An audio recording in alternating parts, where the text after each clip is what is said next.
Now, there's a specific term called firn winds. They are downsloping winds on the lee side of the mountain range that tend to accelerate a bit. They date back to the Greek mythology Zephyr. You've probably heard of the Golden Zephyr ride in Disneyland, likely named after that. So these firn winds are really going to pick up in the eastern panhandle, and then we start to see some once we get into the day on Wednesday. Check it out, folks.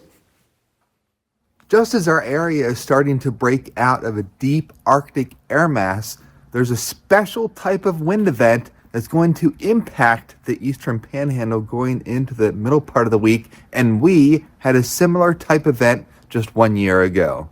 On January 12, 2024, strong low pressure in the Mississippi Valley coupled with high pressure off the coast produced a strong downsloping wind, and folks, we saw multiple reports of trees and power lines down across our region as the winds hit 53 to 63 miles an hour. This was the damage along Main Street in Oak Hill as that storm system pushed into our region. These firn wind events are more common in the eastern West Virginia panhandle in January, as we will see Tuesday and Wednesday, more common along Route 19 and I-77 in the late spring and the early fall season. We have a firn wind event Tuesday in the eastern panhandle. What does that mean? Cold front comes through, but with a downsloping flow, what that does is eats out the clouds and you have winds accelerate off the ridges. So we are looking for scattered damage in the eastern panhandle, thousands of outages in the timing between 7 a.m. and noon. Last time there was a similar magnitude event.